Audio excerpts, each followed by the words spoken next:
One of the biggest questions I've always wanted to ask Hollywood writers is this: why is it difficult to make a live action adaptation of an already successful animated film or series?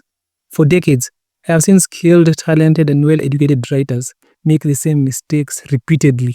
Dragon Ball Evolution is one infamous example that comes to mind. These writers are not stupid. Far from it. Hollywood employs some of the smartest, most accomplished storytellers in the world.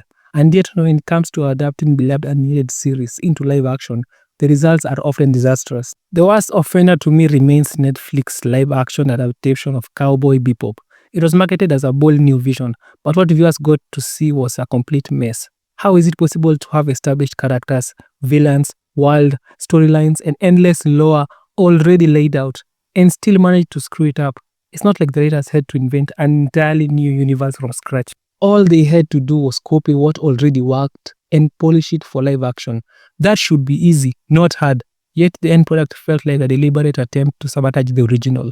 It's almost like a conspiracy at this point, because this keeps happening over and over again. A modern example is Avatar: The Last Airbender. The animated series is regarded as one of the greatest shows of all time. It has a rich world, layered characters, deep themes, and a ready-made blueprint for success. Adapting it into live action should have been a slam dunk. When Netflix announced a 3-season deal to bring The Last Airbender to life, fans were cautiously optimistic. Even better, the original creators Michael Dante DiMartino and Brian Kinietzko were brought back, which gave people hope that the mistakes of the past had finally been learned. But then things began to unravel. The creators walked away due to creative differences. And the question became, what creative differences? The original show was already perfect. There is no need to reimagine or reinvent it. The characters, themes, and plots were already in place. Instead of sticking to the source material, the writers seemed determined to prove they were smarter than the very thing that made the series a phenomenon. By the time the adaptation was released in February 2024, audiences were left wondering who this show was even meant to impress. The biggest issue with the Netflix version was the character assassinations. Take Zuko for instance. In the animated series, he was portrayed as deeply flawed, angry, and cruel, someone whose thirst for his father's approval led him to commit terrible acts. This is exactly why his redemption arc later hit so hard. His growth from villain to hero was gradual, emotional, and deeply satisfying. But in the Netflix version, Zuko was watered down. His darker side was barely explored, and instead of showing us a character capable of real cruelty, the writers presented a softened version that will make his eventual transformation far less impactful.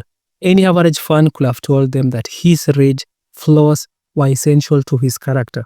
Katara suffered an even worse fate. In the original, she was strong but also flawed. She struggled, made mistakes, and learned from them. She wasn't instantly perfect. She grieved because of her bond with Aang, her grief over her mother, and her loyalty to her brother.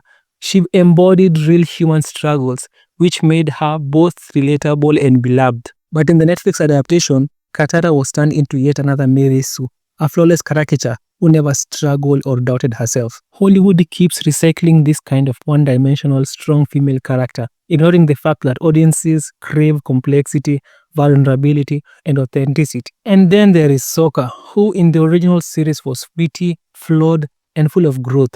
His humor and humanity balanced the heavier themes of the story, but in the Netflix version, his character was stripped down into something unrecognizable. His energy and uniqueness erased in favor of flat, joyless figure. Why would anyone intentionally remove the very heart of the story? During the press tour of the show, the writers carried themselves with absolutely no shame, confidently explaining to the audience why they believed they had created something great. Interview after interview, they boasted about the bold choices and fresh direction they had taken, as if they were presenting a masterpiece. Meanwhile, the actors were forced to sit through these promotional circuits, smiling for the cameras and pretending to believe in a project that they likely knew was a disaster. It must have been excruciating to answer the same questions, knowing full well that the final product was not only disappointing, but downright insulting to the fans who had waited for years. The villains were blunt, forgettable caricatures with no real menace or depth. The plot, instead of following a clear and faithful structure, was rearranged into something completely unrecognizable, as if the writers were determined to sabotage the story rather than honor it. The reckless rewriting stripped away everything that made the original material compelling and left viewers with a hollow, soulless imitation. And this ultimately is the greatest crime a television series can commit, wasting the time, money, and trust of its audience. Viewers are not only simply passive consumers, they invest hours of their lives, anticipation, and emotional energy into these shows. To betray that investment with lazy storytelling, shallow villains, and chaotic plot is nothing short of disrespectful. When a production markets itself as a faithful adaptation or a worthy successor to beloved source material, but then delivers a product that feels cheap and careless, it becomes more than just a bad show. It becomes a broken promise to the very people it was meant to serve. This problem extends beyond Avatar. Modern writers keep taking beloved intellectual properties, be it Star Wars, Marvel, or DC, or legendary animated series, and twisting them into something unrecognizable.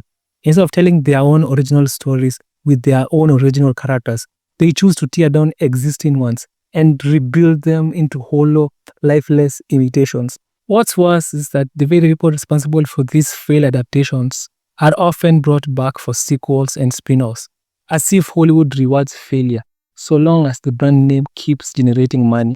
There is no excuse for The Last Airbender to have received mixed reviews. The blueprint was right there. Fans didn't want reinvention, they wanted respect for the source material. If a writer cannot take an existing masterpiece and faithfully translate it into another medium, then they shouldn't be anywhere near a camera. It's really that simple. All hope is not lost. Netflix still has a chance to redeem itself if it's willing to acknowledge its mistakes and make the necessary corrections moving forward. The last one may have been an outright disaster, but precisely because of how poor it was, there is plenty of room for improvement. The flaws have been made clear. The criticisms are widespread and the blueprint for success already exists in the source material.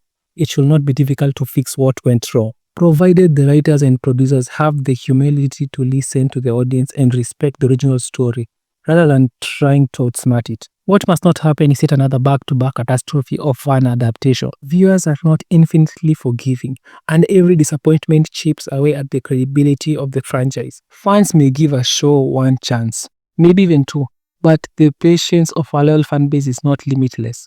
If Netflix delivers another letdown, millions of viewers will abandon the series entirely, turning their backs on an intellectual property they once loved. This is not empty warning. History has already shown how once powerful franchises can collapse under the weight of arrogance and repeated creative failure.